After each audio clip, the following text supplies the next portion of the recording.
Everyone knows one of those people. You know the type. Someone who just seems to like arguing for the sake of arguing.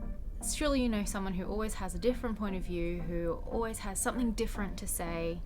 They disagree with you, they're always set in their opinions. And often they also blame you for things and don't take any responsibility on themselves.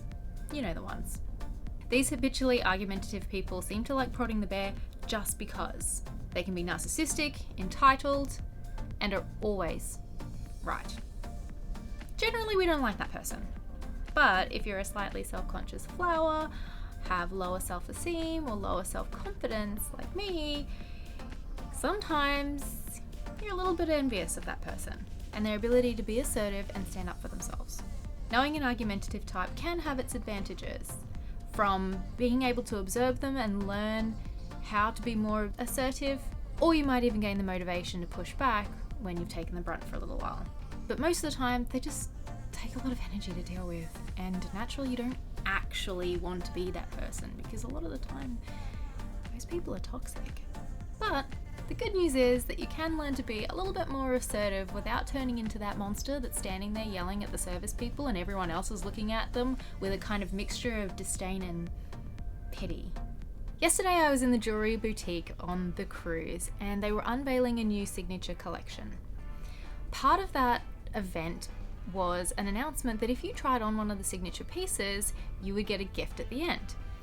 Now, generally, I don't really like to try on pieces of jewelry, particularly those that I already know I'm not going to buy. This thing was a giant hunk of gold and diamonds, and there was no way that I was buying it. But I ended up in kind of a random situation where the salesperson pretty much just handed me this ring, and I tried it on, and I got chatting with a couple of the other customers, and I thought, oh, well, okay, well, not deliberately, but I ended up trying on a signature piece, which means I get to have a little gift at the end. But by the end of the event, I'd already sort of started to walk out, and they hadn't handed out the gifts yet by the time they did mention it. And so I kind of had this weird, awkward, do I walk back in? Do I say something? They just kind of missed me. And so in that moment, I failed to be assertive. I didn't want to be seen as needy or greedy, or worse, that I was just lying or making it up to try and get another thing. And sometimes this failure to be assertive shows up when I'm quietly cleaning the kitchen and putting away something for the umpteenth time that I've told other people in my household where to put it away. And then later that day, when those culprits come into the kitchen, I let them know, or I remind them, or I ask them to be a little bit more attentive next time. But I don't think I'm all that assertive about it, especially in comparison to how much it actually bothered me to fix it. If, like me, and some point in your life, someone has told you you just need to be more assertive, or you should say something, or you should stand up for yourself more, and you've shrugged it off, this one is probably for you. So firstly, let's have a think about communication and approach style. So what's keeping us back? For me, it's the fact that I don't want people to think negatively of me. I also don't want to inadvertently hurt or upset someone. So I try to make things a little bit more gentle, or in certain cases I will avoid bringing that up for fear of kind of making a scene. But assertive is not the same as aggressive, and intentionality does count when it comes to whether someone responds poorly inadvertently. Especially if you have gone in genuinely, and even more so if you have planned a conversation or even spoken with someone else that you trust and workshopped what you might say, taking into consideration how someone else might react or how they might feel.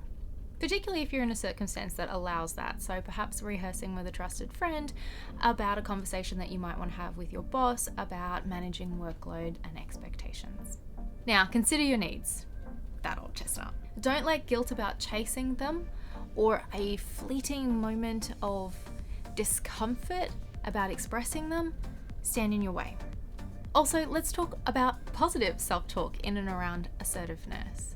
It's a learned skill, not some mythical personality trait that you're either born with or you're not, and you either have or you don't.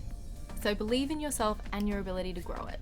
Maybe that means something a little bit scary, like diving back into your childhood to see if The reason we shy away from certain moments was internalized as a youngling. That one's for you to figure out, but it can come from a range of things, from abuse or neglect to simply being told you're wrong all of the time when actually you weren't. Think about whether you had that argumentative person from earlier in your life as a child. And finally, self-awareness is a fabulous tool that we can use in multiple situations, including this one. The more that we can understand ourselves, the more that we can start chipping away at changing things that just are into those things that are more positive and a deliberate reflection of the person that we would like to be. For me, I'm also trying to remind myself of some of the more logical things, like I will probably never see these people at the jewelry boutique again in my life. And I'm just one of many people that are getting these gifts. So if I stand up and say, hey, I actually did try on the piece, especially when it is the 100% truth, they probably don't really care. I am just another face in a sea of thousands. So what is your assertiveness like? Is it something that you've got absolutely nailed? Or does that skill need a little bit of work, like mine?